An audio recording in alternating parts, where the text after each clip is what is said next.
여러분 창세기 35장에 보면요, 야곱이 베냐민 아들을 낳는 이야기가 나옵니다. 베냐민의 어머니 라헬이 그 아이를 낳는데 난산이에요. 난산.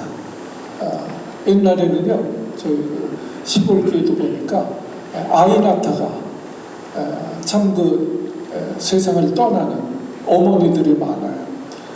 이 라헬이 아들 막내를 낳다가 난산 중에 죽습니다.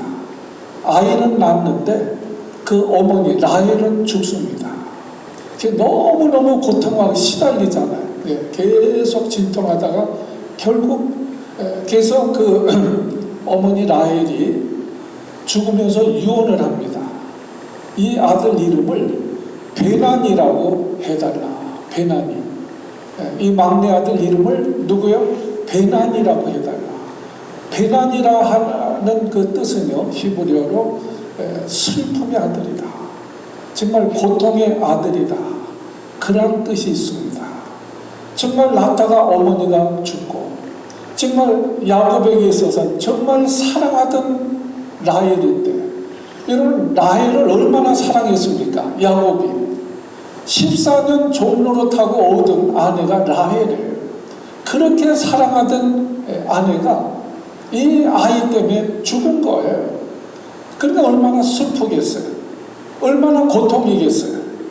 그래서 그 라헬이 죽으면서 이 아이 이름은 베논이라고 해라. 그런데요, 자, 그 어머니가 유언을 했어요. 자기 사랑하는 아내 라헬이 유언을 했어요. 그 아들 이름을 베난이라고 해달라. 유언은 어떻게 해야 됩니까? 유언은 어떻게 해야 돼요? 유언은 그래도 다 순종하죠.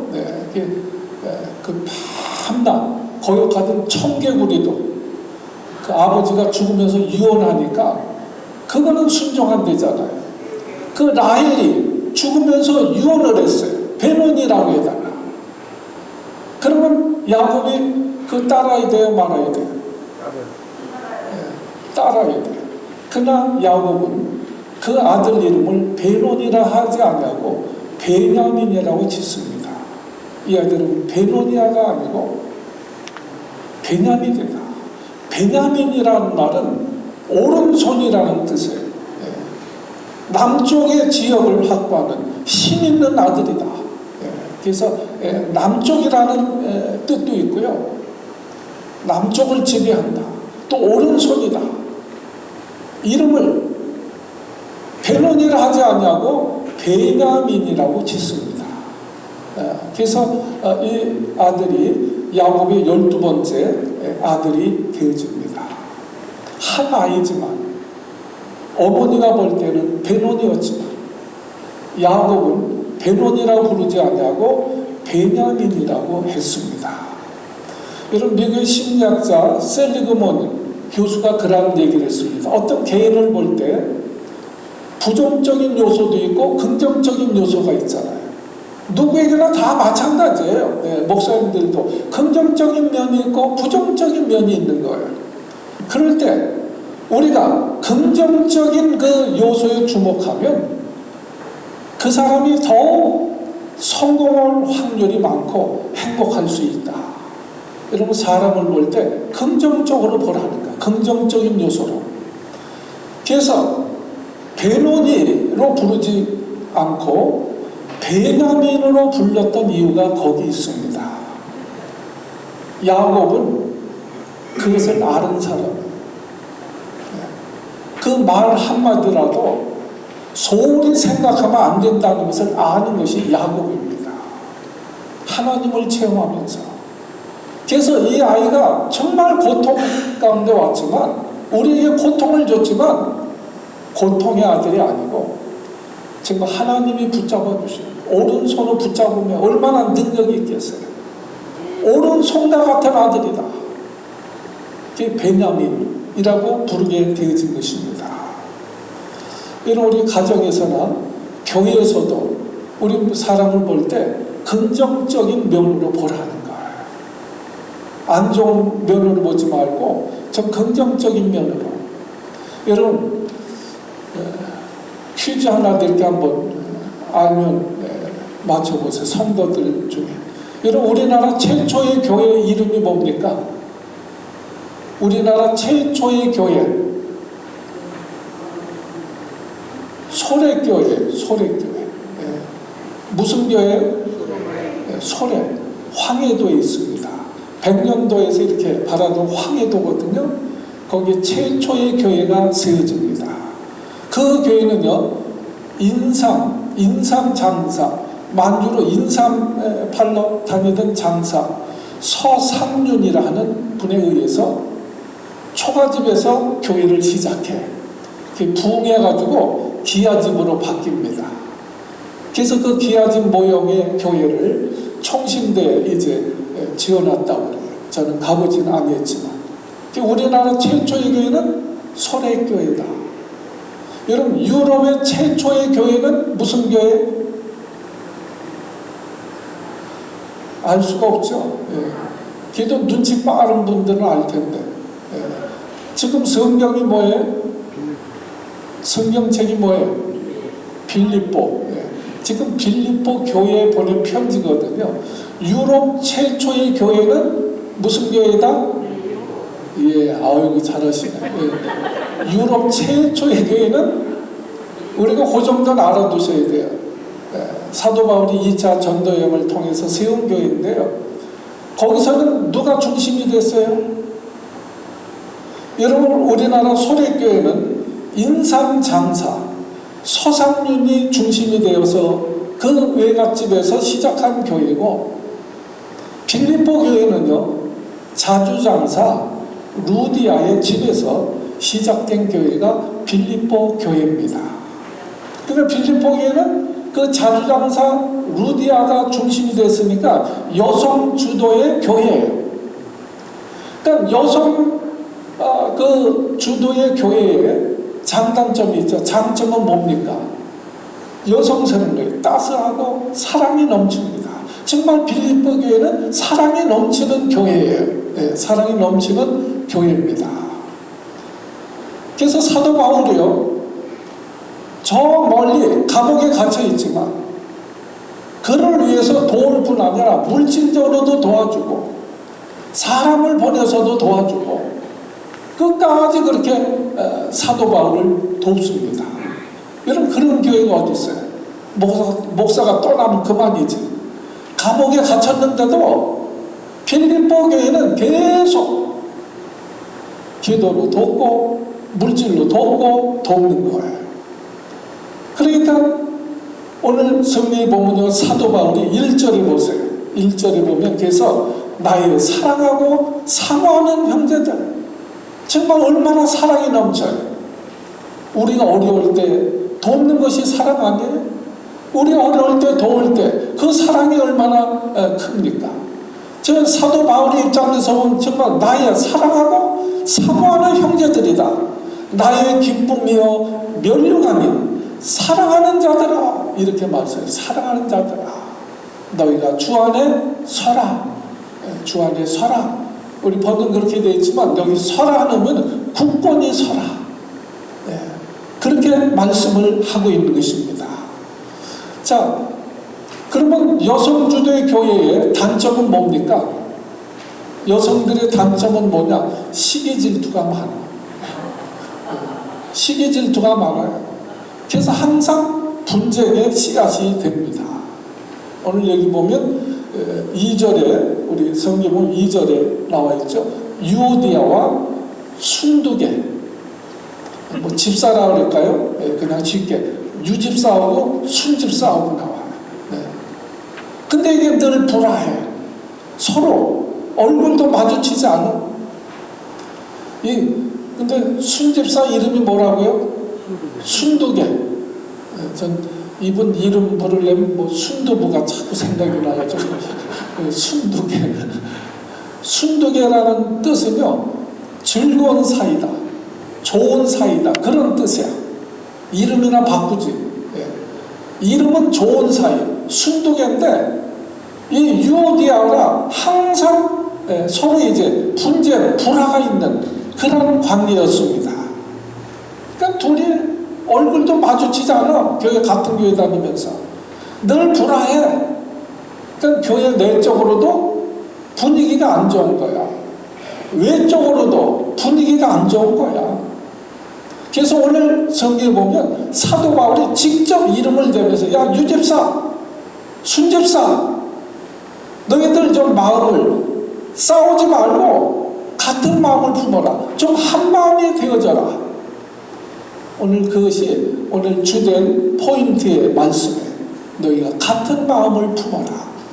한 마음을 품어라. 뭐 우리는 뭐 싸우진 아니하지만 교회 안에서 혹시 잘 다투는 분들에게는 중요한 교훈이에요. 오늘 주 안에서 한 마음을 품어라. 여러분 우리가 어떻게 한 마음이 될 수 있어요? 유집사 마음으로 하나 될 수 있습니까? 순집사 마음으로 한 마음이 될 수 있습니까? 우리가 주님의 마음으로 유집사도 주님의 마음을 갖고 순집사도 주님의 마음을 가지면 한 마음이 된다는 거예요. 그래서 주 안에서 한 마음을 품어라. 빌립보서 2장 5절에서 너희 안에 그래서 이 마음을 품어라. 무슨 마음이요? 곧 그리스도의 예수의 마음이다. 그래서 유집사도 순집사도 유권사도 순권사도 다 주님의 마음을 품으면 하나가 되는 거예요. 아멘. 그러니까 쉽게 해서 우리가 의견이 다를 수 있어요. 주장이 다를 수 있어요. 그러나 어느 것이 주님 뜻인가? 어느 것이 주님의 마음인가? 어느 것이 주님께 영광을 돌리는 일인가?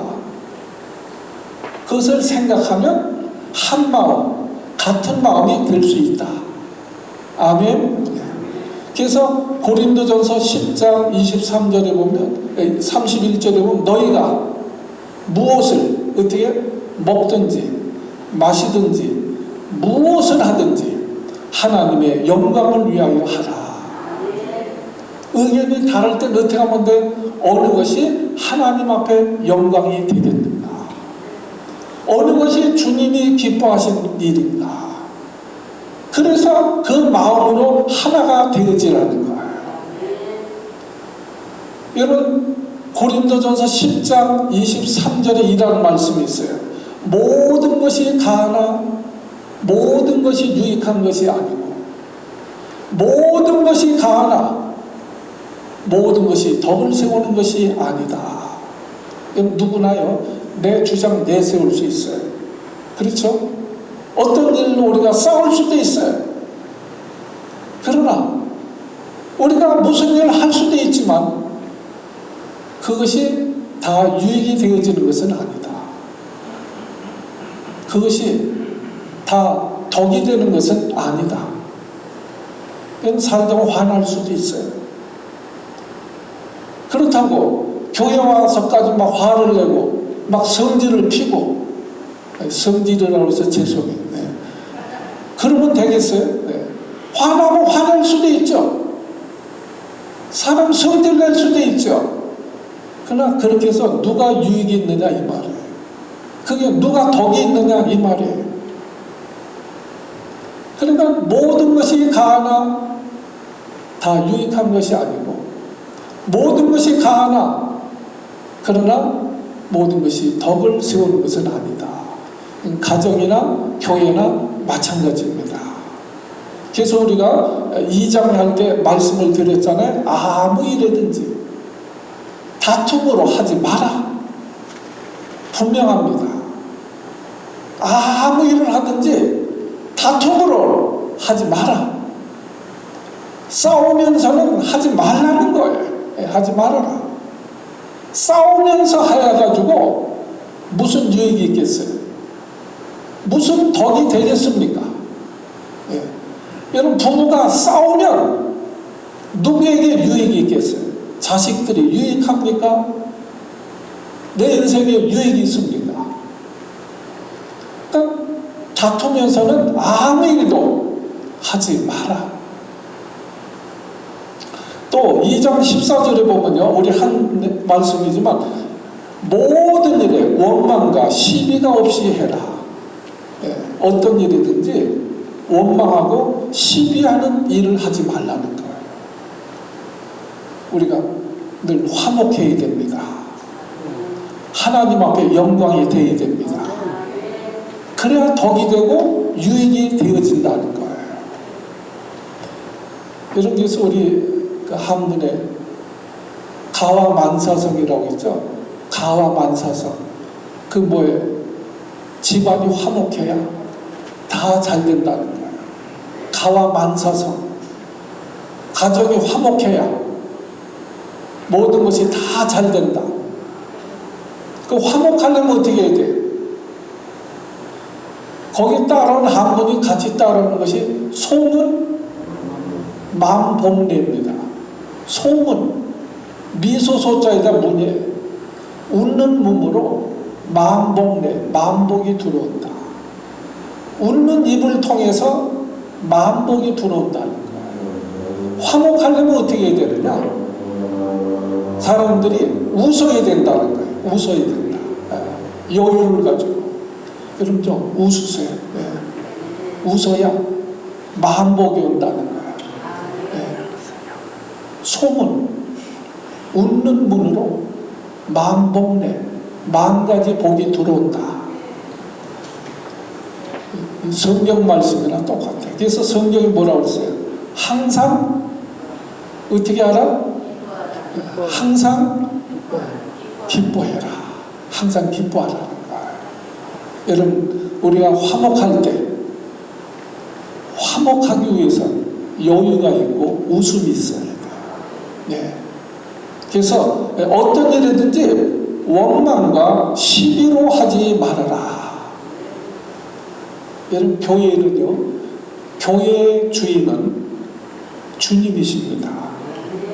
아멘. 교회의 주인은 주님이세요.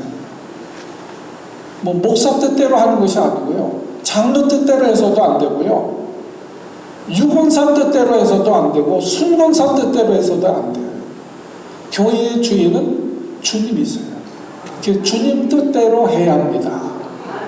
좀 아멘 좀 하세요. 네. 여러분, 교회는요, 주님의 피를 주고 산 것이라고 그랬어요.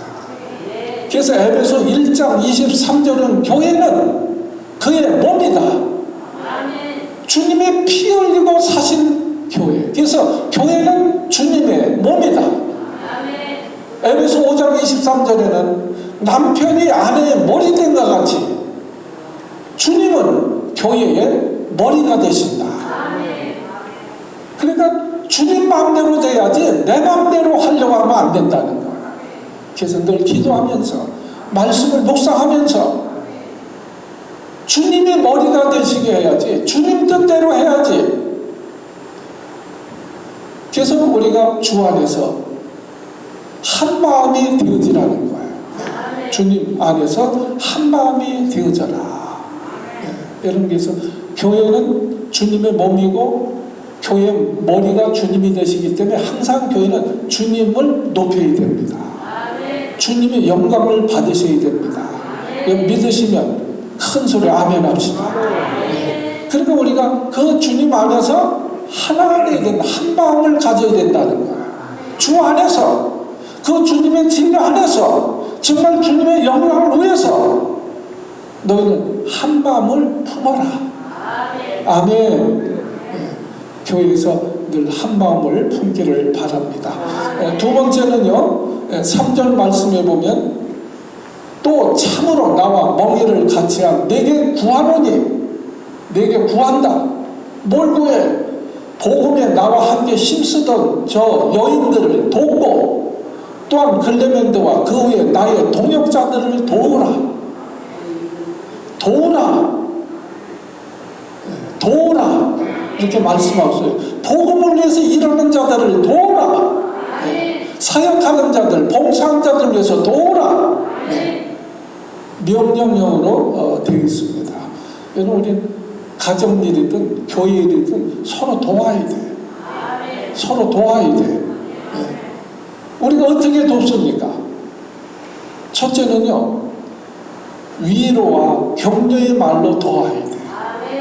아멘. 참 시비 걸지 말고 자꾸 원망하지 말고, 일하는 사람 어떻게 해야 돼요? 자꾸 격려하고 축복하고 위로하고 그렇게 해야지. 그러면 여러분 위로하고 격려하고 칭찬할 때 일하는 사람도 힘이 날 줄로 믿습니다. 또 우리는 어떻게 도와요? 교회는 기도로 도와야 돼요. 여러분들 주일날도 저를 위해서 기도하셔야 돼요. 토요일, 금요일이고. 그래서 목사님 통해서 정말 하나님의 음성을 듣게 해주세요. 그렇게 기도해야 기도를 통해서 우리는 강력한 영적인 힘을 얻습니다. 교회 일은요, 인간의 힘으로는 안 되는 거예요. 하나님이 도와주셔야 되는 거예요. 우리 새벽기도 계시록 계속 하고 있는데 정말 공부도 하고 못 듣는 너무 안타깝지만 그 성전에 보면 마지막 때 두 증인이 나오는데 그 두 증인 누구냐? 두 감람나무라는 거예요. 감람나무도 촛대가 있고요. 스가랴가 환상을 보니까 감람나무가 양쪽에 둘이 있어요. 촛대가 있는데 정말 7가지 있는 촛대가 있잖아요. 그 제사장은 그 기름을 떨어지지 않도록 계속 기름을 공급해야 돼요. 근데 양쪽에 감람나무가 있는 거예요. 그래서 감람나무에서 직접 기름이 거기에 보충이 되는 거예요. 그러니까 제사장이 무슨 기름 채울 필요도 없어. 감람나무가 저절로 공급하는 것입니다. 그 무슨 의미냐? 하나님이 능력을 주시면 능치 못함이 없다는 거예요. 하나님이 공급하시면 힘들 것이 없는 거예요. 그러니까 우리가 그러기 위해서 기도해야 된다. 우리 찬양팀도 기도하고 봉사하는 분들도 기도하고 자 음식을 준비하는 분도 기도하고 그래야 새 힘을 얻어서 우리가 기쁨을 할 수 있는 줄 믿습니다. 기도로 돕는 거예요. 또 물질로도 돕는 거예요. 적은 물질이라도 우리가 서로 도울 때 그것이 힘이 되어지는 것입니다. 여러분 우리는요 복음을 위해서 힘쓰는 자들이 되어야 합니다. 교회와 복음을 위해서 돕는 자들이 되라는 거예요. 도우라 그랬잖아요. 이 여인들을 도우라. 복음을 위해서 힘쓰는 자들을 도우라. 여러분 특별히요 복음을 위해서 힘써야 됩니다. 교회는 복음을 위해서 힘써야 돼요. 복음을 위해서 돕는 자들이 되어야 합니다. 교회에서 뭐 여러 가지도 하죠. 교육도 하고 선교도 하고 구제도 하고 뭐 다 하지만 본질적인 사명은 뭐냐? 우리가 전도하는 거예요. 여러분 우리가 불신자들은 그냥 놔두면 저절로 지옥 형벌로 떨어지는 거예요. 그냥 놔두면 저절로.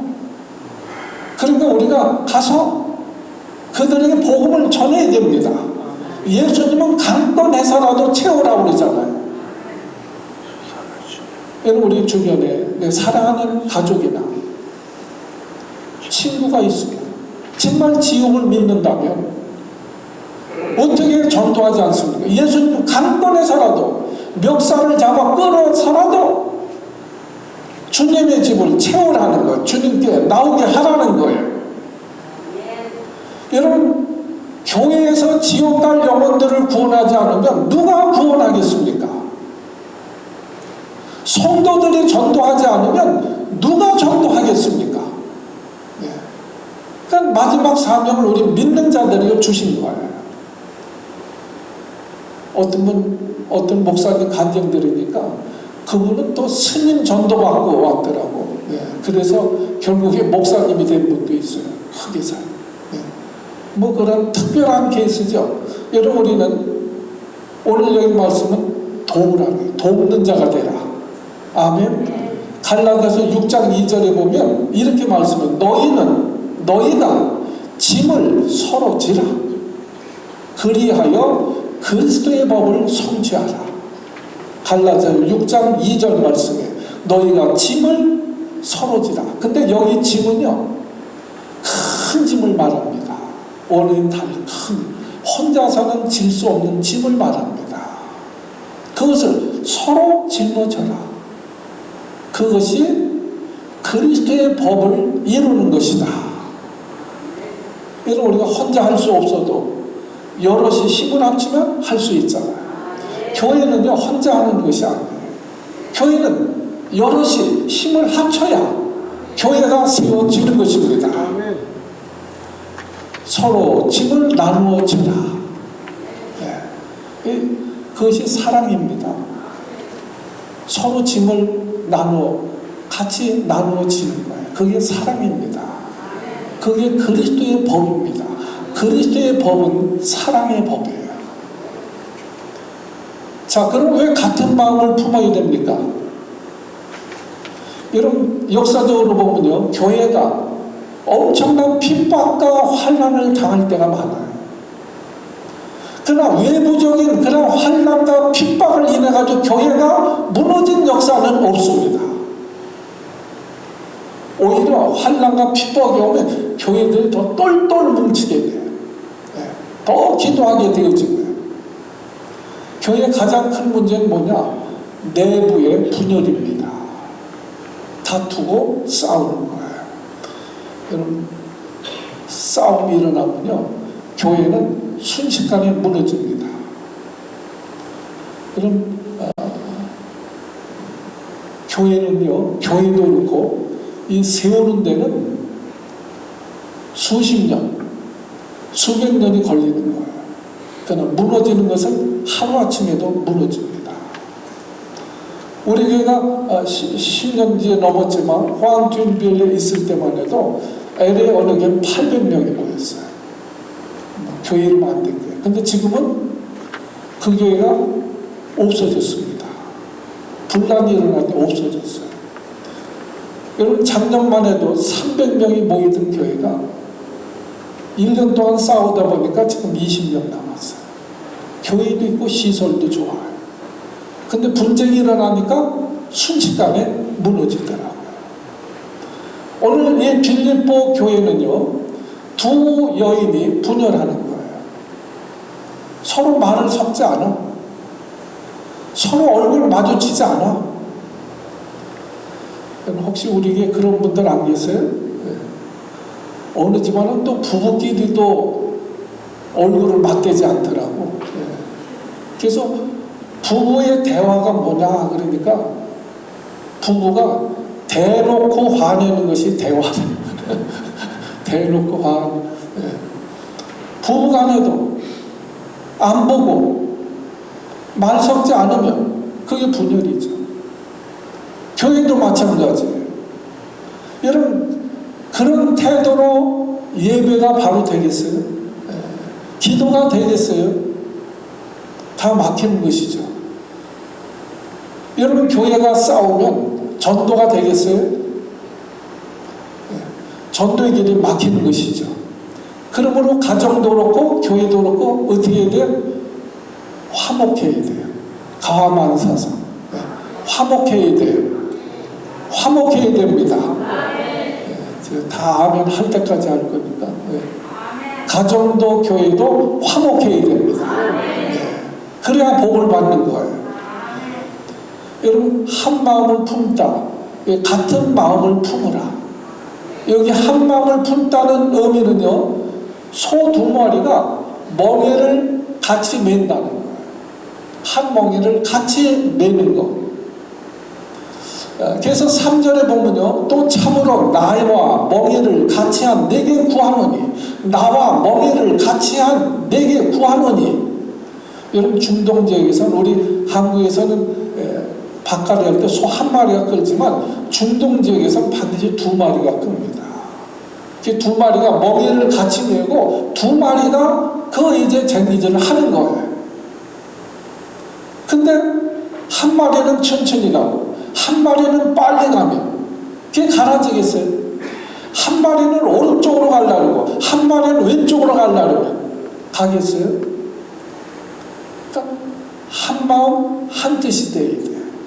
여기서 한 마음이 되라. 바로 그 말씀이에요. 같은 마음을 품어라.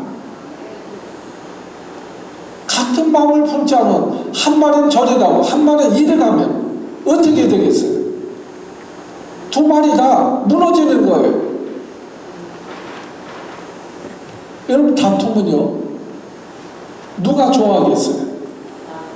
마귀가 좋아하는 거예요. 그래서 우리가 가정도 그렇고요 교회도 그렇고 한 마음이 되는 것이 중요합니다. 아멘도 안 하시네. 계속 설교에도 아멘을 안 하시네.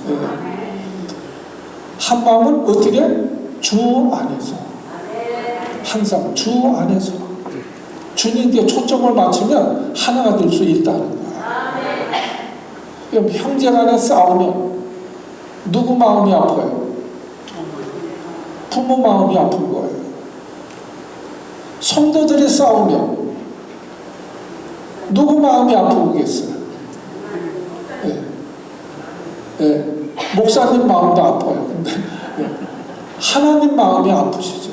성도들끼리 싸우면 누가 이기고 지고 떠나서 주님을 슬프게 하는 거예요. 주님이 볼 때는 유집사나 순집사나 다 주님의 피를 주고 산 하나님의 자녀들입니다. 여러분 이솝 이야기에 보면 소 이야기가 나와요. 소 3마리 이야기인데 검은 소, 얼룩소, 붉은 소 3마리가 있어요. 이들이 늘 함께 다녀요. 들에 풀을 뜯어요. 짐승이나 사자가 나타나도 한 마리가 달려들면 2마리 가서 돕는 거예요. 그러면 사자가 도망갑니다. 사자가 아무리 맹수할지라도 소 3마리가 힘을 합치면 건드리지 못하는 거예요. 그러니까 사자가 어느 날 꾀를 내요. 이솝 이야기에 나오는 꾀를 내가지고 얼룩소에 가가지고 얘기합니다. 야, 검은 소가 그러는데 검은 소가 자기가 힘이 세가지고 다른 짐승들이 나면 그 검은 소가 자기가 다 물리친다고 그러더라. 너희들은 다 그 검은 소 덕본다고 그러더라. 그러니까 얼룩소가 기분이 좋아요, 나빠요? 기분이 나쁜 거야. 그리고 아니 이런 건방진 놈이 있나? 무슨 자기가 힘이 세다고 그래. 사자가 이번에는 검은 소한테 갔어요. 검은 소야 얼룩소가 그러는데 얼룩소가 힘이 제일 세다고 그러더라. 너네들은 건성이고 얼룩소 덕분에 너희들이 다 이제 살아남는 거래. 검은 소가 들으니까 괘씸하거든. 무슨 지심으로는 우리가 사나? 그래가지고 둘이 싸움이 났어요. 아주 막 뿔이 다 뽑아지도록 싸움이 터졌습니다. 그 다음부터는 얼굴도 보지 않아. 그 다음부터는 이제 각자야.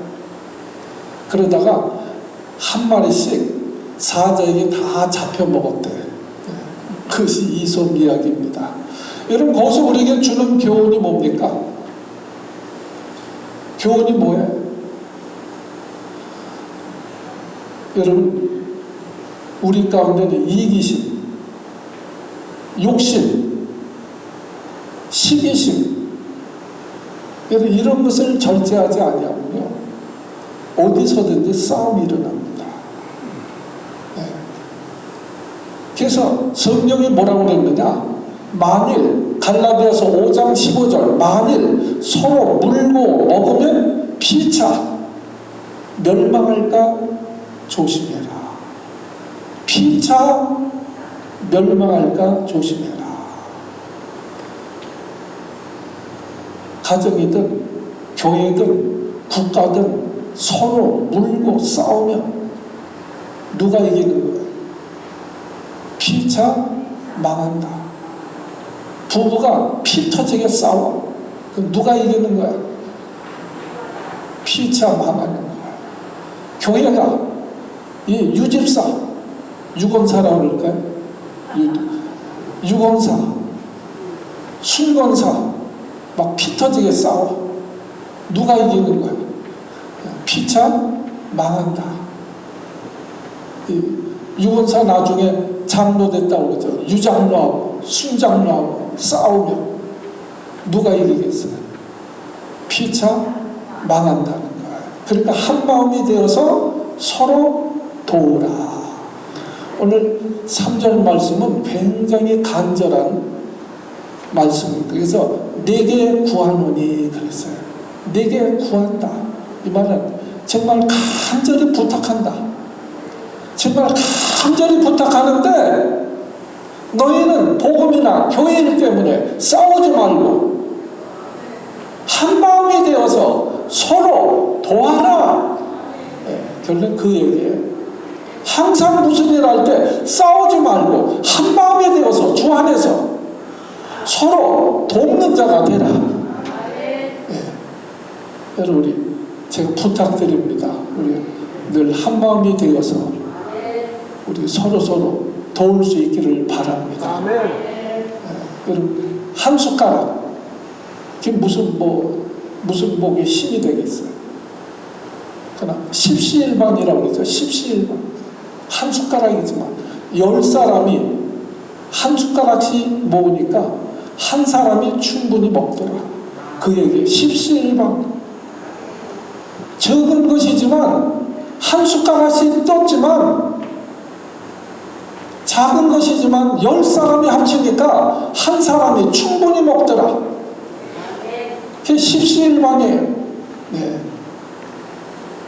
여러분, 우리에게 무슨 힘 있는 분 있어요? 능력 있는 분 있어요? 네.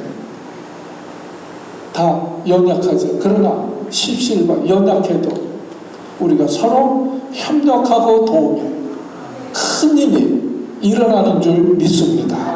작은 힘이지만 우리가 도우면 큰 일도 할 수 있다. 십시일반이다. 아멘. 네. 그래서 전도서 4장 12절에 보면 한 사람이면 패하지만 두 사람이면 능히 당하고 삼겹줄은 끊어지지 아니하느니라. 아무리 사자가 달려들어도 소 3마리가 힘을 합치면 사자를 물리칠 수 있는 것입니다. 우리 교회가 작은 교회지만 우리가 힘을 합치면 우리가 큰 힘이 되어지는 줄 믿습니다. 그러면서 마지막에 3절에 이렇게 마칩니다. 그 이름들이 생명책에 있느니라. 우리 이름이 어디 있다고요? 생명책에 있다는 거예요. 이것이야말로 우리에게 큰 은혜고 큰 축복이고 큰 영광인 줄로 믿습니다. 우리는 생명책에 기록된 사람들이라는 거예요. 우리가 비록 이 땅에 살고 있지만 우리는 장차 잠시 후에는 다 하늘나라에 갈 사람들이라는 거예요. 하늘나라 가서 어차피 만나야 될 사람들이에요. 그러니까 우리가 서로 신앙생활 하다 보면 섭섭할 때도 있고 또 다툴 때도 있고 얼굴을 붉힐 때도 있고 뭐 말을 안 섞을 때도 있고 하지만 한 마음이 되어서 주님의 마음으로 한 마음이 되어서 서로 사랑하고 화목해라. 화목한 가정, 화목한 교회, 그것이 축복이고 은혜인 줄로 믿습니다. 그래서 소문, 마음복내 여러분 늘 기쁨으로 감사함으로 살아갈 때 마음복이 여러분의 가정과 우리에게 넘치시길 주의 이름으로 축복합니다. 기도하겠습니다.